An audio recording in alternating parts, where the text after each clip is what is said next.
What's up guys? In today's video, I'm gonna try something different. I'm gonna dive into some of the numbers on one of my rental properties, the Palm Home, how I bought it a year and a half ago, remodeled it, and now we're selling it, and how I profited over $250,000. Stay tuned.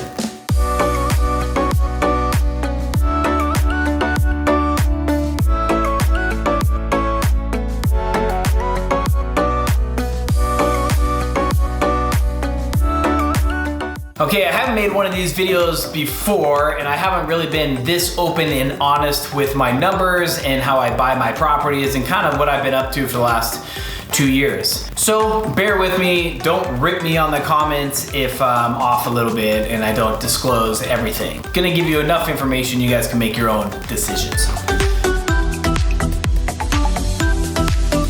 So one of my houses I purchased is in Scottsdale, Arizona, in a spot called Old Town. It's a very popular spot. I consider it kind of like a Hollywood of Arizona. It's where everyone goes and wants to party. So when I was looking to try to buy an investment place, there's like a handful of criteria that I was looking for the Old Town place. I knew I needed at least 4 bedrooms, at least 3 baths. I knew I needed a pool, some kind of backyard, and just a good overall space. Also, ideally, a bonus for me was to find like an end unit, no neighbors on one side, kind of in a cul-de-sac. That was kind of my agenda that I was starting with. So I purchased my home with all cash back in September of 2019. I paid $465,000, which is about $197 a square foot, and then we started the remodeling process.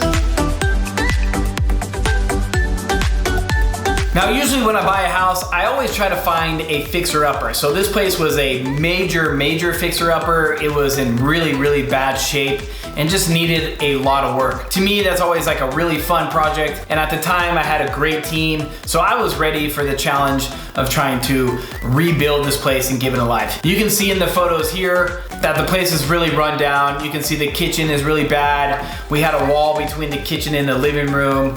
There was really no outside vibe whatsoever. All the bathrooms were very old and outdated. We needed to do all new flooring. Once we started ripping out all the walls to make a more open space concept, we ran into all kinds of issues, like the electrical had to be completely gutted and changed out. Of course, we had to redo all the AC. We put in all new pool equipment. Like I said, flooring, bathrooms, tile, you name it, we pretty much did not cut a single corner on this house. We wanted to make our house as nice as we possibly could so we can get more of the higher end clientele, charge a higher nightly rate, and hopefully make more money at the end of the day. A couple other key features that we decided to put in our house is we did a putting green. Our pool was very large, so we added a pool heater. We also did a built-in gas barbecue grill and a built-in gas fire pit. We're really trying to make a vibe outside. We were getting groups of 10 to 12 people was our goal. So we really wanted to make it an entertainment type of house.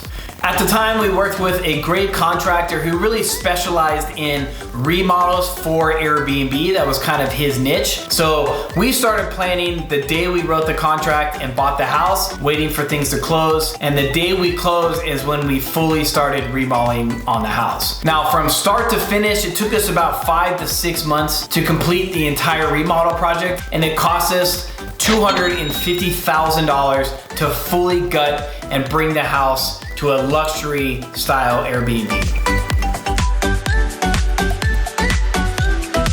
So knowing when I purchased this place, it was gonna be strictly an Airbnb property, we had to talk about furnishing. So let's go ahead and dive into furnishing. That was a very big project, as this was a 5-bedroom, 3.5 bath, about 2,400 square feet. So all in all, we picked out furniture from all over the place, West Elm, living spaces, some thrift stores, a bunch of art. We stacked the entire kitchen to make sure that you can be a professional chef or maybe even an amateur chef and really make sure you have all the amenities inside that kitchen. We also splurged on a handful of things like Sonos speakers throughout the entire house. I love Sonos. The sound of the quality is amazing, and my guest reviews would always talk about the Sonos speakers. Also, we had luxury, very large TVs that were smart TVs in almost every single room, a couple games, whatever. So all in all, when it comes to furnishing, that place cost us about $35,000 in furnishing. You can see in the photos here, this is what the place looks like afterwards. You can see very open concept, very styled furniture. We wanted to feel very welcome. We didn't want it to look and feel like an Airbnb type of property, really going for that home style vibe. And we found it worked out really well. When we started renting it, we were getting great reviews on the furnishing, great reviews on our beds, our linens, all kinds of stuff. Guests really seemed to appreciate the extra step we went to make sure it really felt cozy and like a home.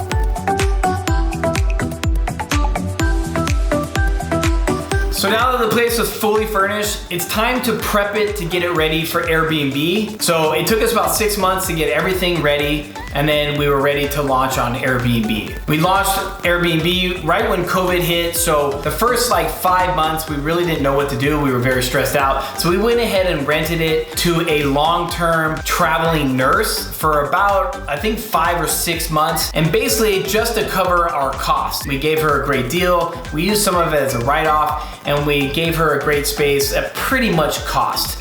So in renting it for that long, we did go through Airbnb, but still, we don't get a ton of reviews during all that time, and we didn't get the experience and all the information that we needed from guests coming and going during that time. But then after she left, she ended up going back home. Then we opened it up to Airbnb full time. And to build Airbnb and start getting your high nightly rates, you gotta get a bunch of reviews. So became a super host fairly quickly, and then we were able to slowly start increasing our rates, never thinking we were ever gonna sell the place anyways. We were really trying to build a very solid foundation, get a lot of reviews, and then we can slowly start to increase our rates. So I'm gonna just talk a little bit about the Airbnb income for just the last 12 months. Since I said, for the first like 5 months, I really didn't count on that property because we had a long-term tenant, etc. So for the last 12 months, our average daily rent was about $500 a night. There are some nights that we would get $1,200 a night during the major holidays, but all in all said, the average is about $500 a night. So our monthly average for the last 12 months came out to $8,836 a month. Our highest month that we ever did was in March, and that was $18,000 just in March alone. So for the last 12 months on the Palm property and Airbnb rentals, it was about $107,000 on just Airbnb. On this property, I did have it on VRBO as well, just to kind of get some more marketing and get some more of those views. Plus, I really wanted to test out VRBO. We did about another $20,000 on VRBO. So all in all, that puts us around $125,000 gross. Projected the next following year, we were thinking at least doing $150,000, $160,000 gross. Now this is one of my first properties in Scottsdale, and what I noticed in Scottsdale, especially in Old Town, the competition is absolutely insane. There's a lot of really beautiful properties. So I noticed that we started getting really busy in just the last few months. So like I said, I really didn't think about ever selling, and I was projecting to do a lot more this following year. So keep that in mind. We had 50 reviews at a 4.9 star review. So you can see that we're pretty young in the game with Airbnb, but very high ratings, and a lot of guests were coming back. Great experience.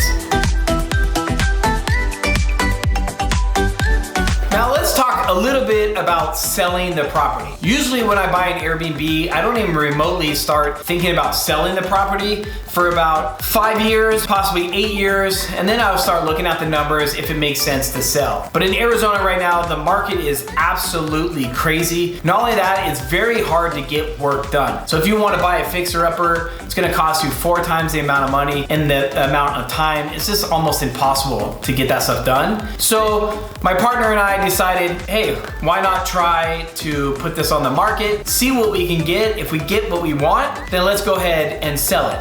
Yeah, you guys, and to be totally honest, I wasn't 100% sure if it was the right decision to sell or not to sell. The market is crazy, so for me, it was just kind of like an education period. I'm very happy that we put it on the market. I wanted to see if other Airbnb investors would look at our property and maybe want to buy our property. That way it would give me a lot of feedback that I was doing a lot of the right things and building not only a beautiful home, but also building a business out of it and passive income. One great thing I have to say about putting this on the market is I don't need to sell it. I'm not in a rush to sell it. So I can put it on a price that I feel the place is worth. And if someone offers me it, great. If they don't, great. I just take it off. No harm, no foul. So that's a great space to be in when you're ready to sell a house. So I'm always studying the market because I'm always looking for a good deal. I'm always trying to buy something. Plus I'm always trying to see what's out there. So after studying everything in the neighborhood that sold, our house remodeled wise was on the very, very high end. So I saw a handful of places selling for like $850, $900, $950. So I decided to put our house on the market for $977,700. So $977,000. You know, it's a good number. I like the sevens and I wanted to see what happens from there. This is when you know you are in an absolutely crazy market. So this is how it went. We put it on the market for $977,000. It didn't even hit the actual Zillow or Redfin or any of that. It just went out to the realtors. Within 24 hours, we had 8 showings set up for that Monday. We had, I think, 4 offers that came in.